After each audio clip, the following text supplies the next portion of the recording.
If you want to see how I went from this to this, then stick around and watch as I build the Airfix 1/48 scale Supermarine Spitfire PR.19. The parts are very well packaged. So let's open this up and see what it actually looks like.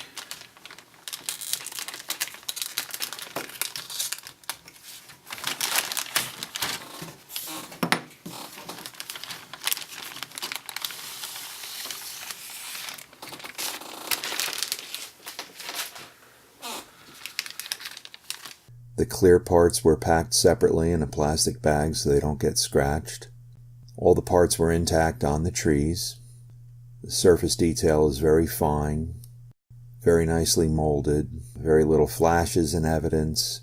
I don't see much evidence of any mold mismatching, short shots, or any other molding flaws. For a rather well-detailed kit, the parts count is not huge. It should be a nice kit. I'm looking forward to it. I haven't built a kit in almost 7 years, and I think this is a good choice to start with.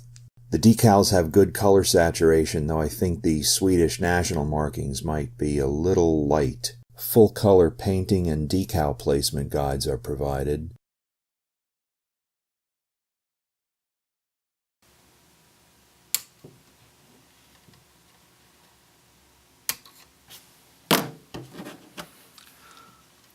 I'm going to leave these little parts on the tray so I can hold them while I'm painting them. I like to trim the little bits of plastic that are left on the parts after they've been snipped off of the tree before I paint them. They really won't be seen that well, but they will affect the fit. There's some flash on the smaller parts. It's not bad, but it's there and it needs to be removed. So fortunately, there's not much and it's very thin, so it's easy, very, very easy to remove with a knife. I used boxcar red for the seat. It's a railroad color, but it's a good match for the Bakelite plastic of the original seat.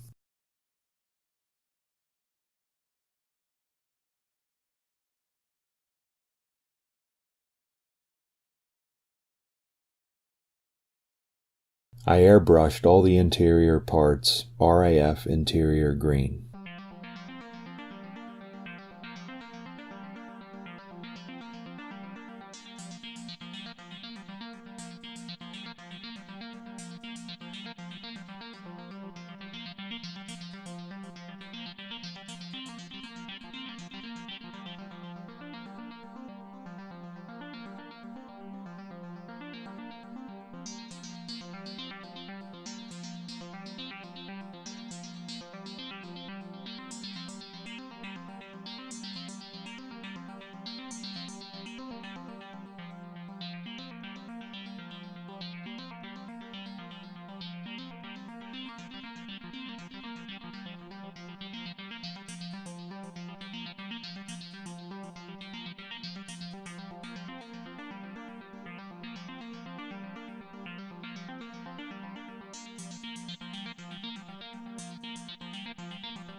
I made seat belts and shoulder harnesses out of masking tape and then used silver paint to pick out the buckle detail.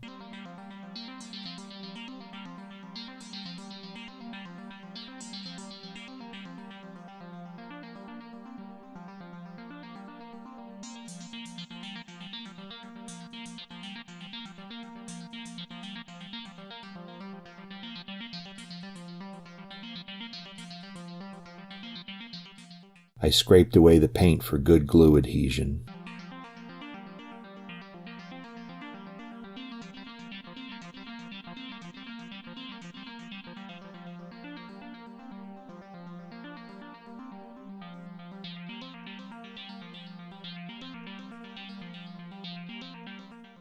The worst sink marks were on the left side of the fuselage, just below the cockpit sill. I used masking tape to confine the putty just to the sink marks.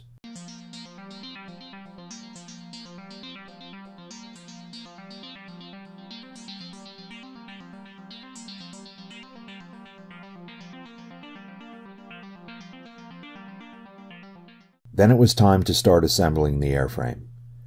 The camera windows were installed. Some adjustments had to be made for a better fit between the fuselage halves.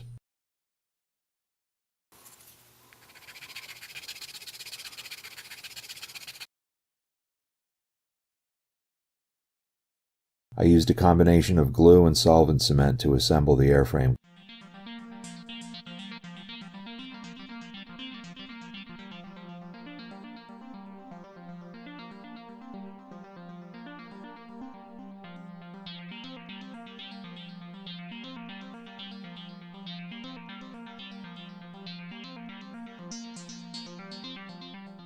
The fit of all the parts was mostly good except for the wing to fuselage joint.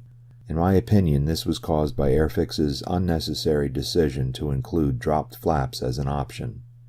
Spitfires were almost never seen with dropped flaps, and I suspect most modelers choose to build their Spitfires with the flaps up. Having the flaps dropped really complicated the assembly of the wing to the fuselage. The gaps at the wing root were really bad, so I used some thin sheet plastic to fill in the worst of the gaps. Later I would use putty to fill the rest in.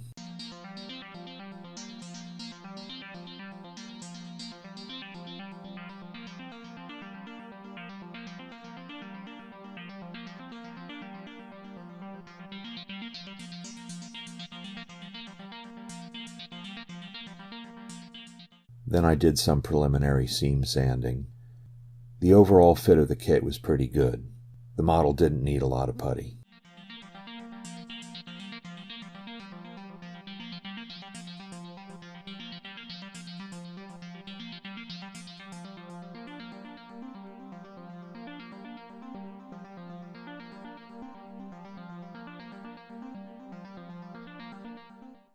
The ailerons needed some fine-tuning to fit properly.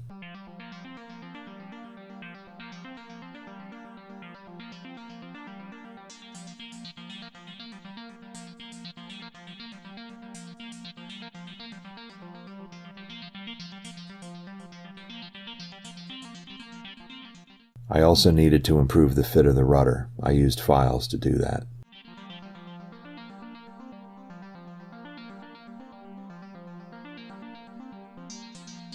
I masked the camera windows to prepare for airbrushing.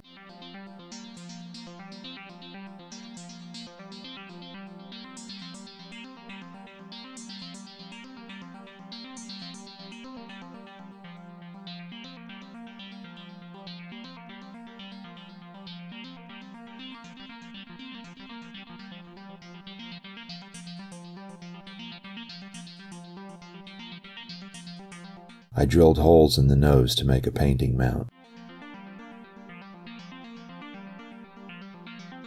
The underside of the wing adjacent to the radiators had to be painted prior to attaching the radiator housings.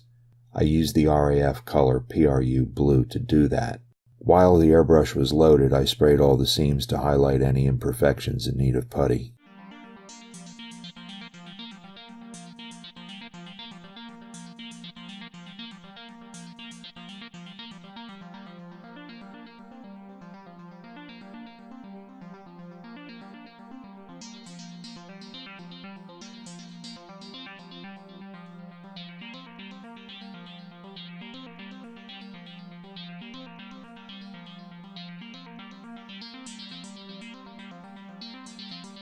The wing roots were the worst seams on the entire model.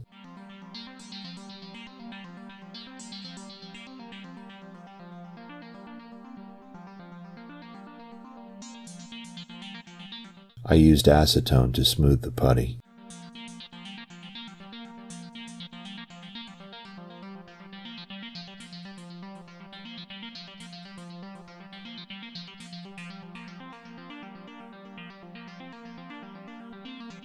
Then I wet sanded all the seams.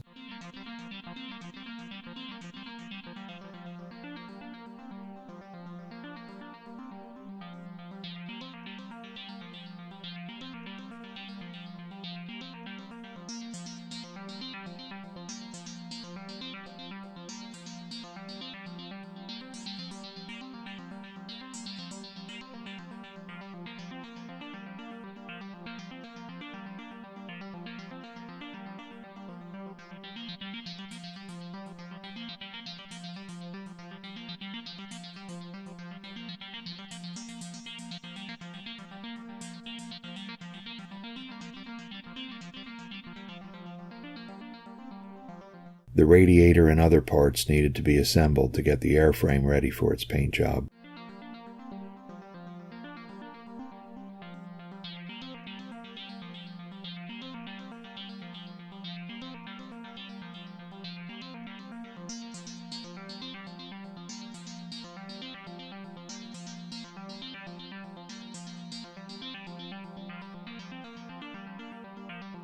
A fair amount of scraping was needed to get the radiator faces and housings to fit properly.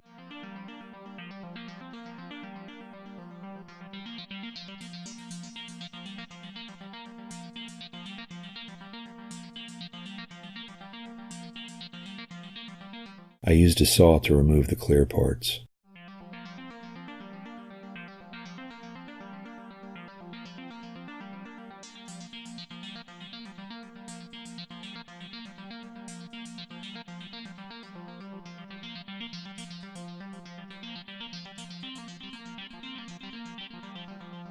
After trimming, I used watch crystal cement to attach the windshield to the fuselage.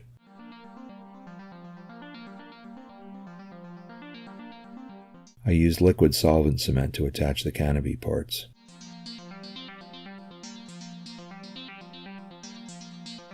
The clear parts were wiped with alcohol to prep them for masking. Tamiya tape and sharp blades made for a rather easy masking job.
RAF interior green was sprayed over the exposed framing. The sprue attachment points on the propeller had to be carefully trimmed away. White was sprayed on the prop tips to provide a good base coat for yellow.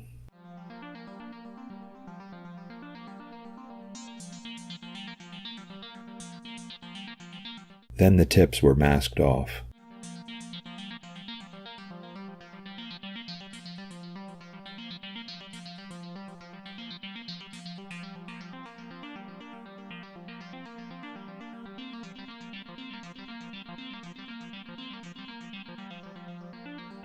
After spraying the blades black, I hand-brushed the hub a steel color. A custom mixed light blue was used to spray the spinner and base plate. After the paint dried, the parts were assembled around the propeller. The landing gear parts were trimmed and assembled.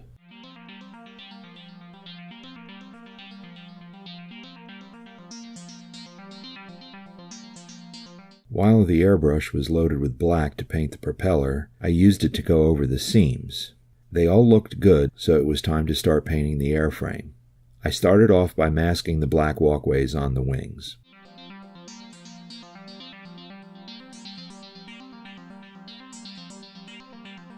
First color to go on was RAF medium sea gray. It's a good rule of thumb to always start out with a lighter color and work towards the darker colors. That way you get good coverage when you're spray painting. Then the gray was masked to prepare for spraying the PRU blue.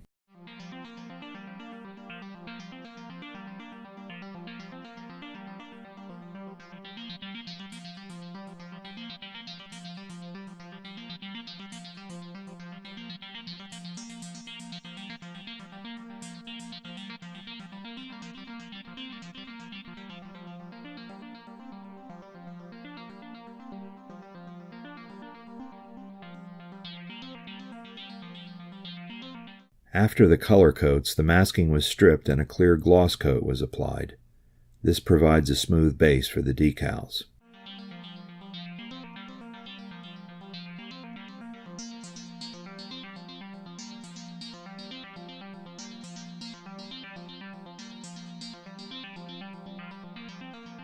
The decals were very nice and went on with no problems.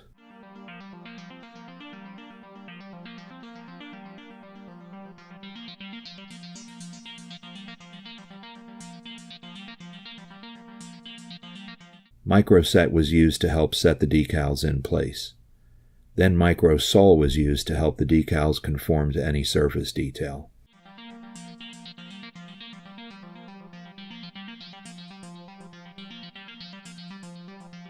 After the decals dried, a sponge was used to scrub away any glue or setting solution residues. Then it was time to deal with the remaining small parts, the fiddly bits.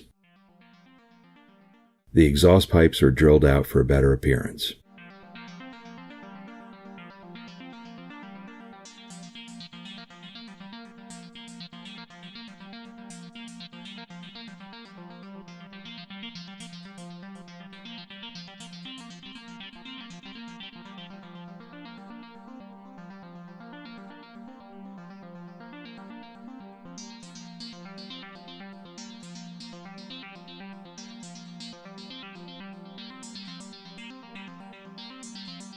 A favorite milestone for me is stripping off the canopy mask. Canned air was used to blow the paint flakes away.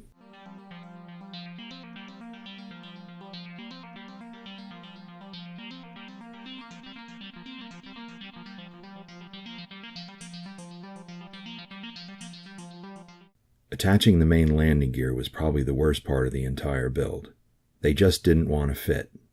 After fighting with it, I finally got the left gear on. I broke the plastic mounting pin off the remaining strut. I cut away the broken off nib of plastic and drilled into the strut to insert a brass pin. I drilled out the mounting socket in the wheel well, then cut off a short length of telescoping brass tube and inserted that into the socket. This provided a strong mounting point for the landing gear.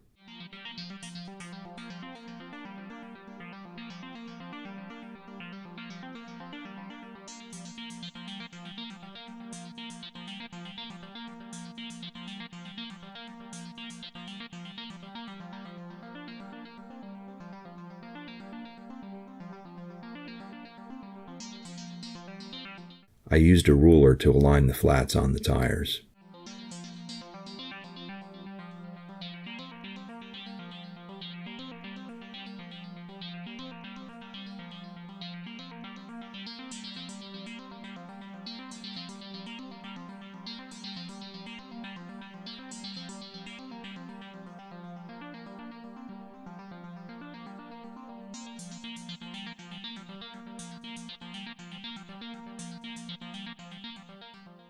This was a good kit to get back into the hobby after a 7-year absence.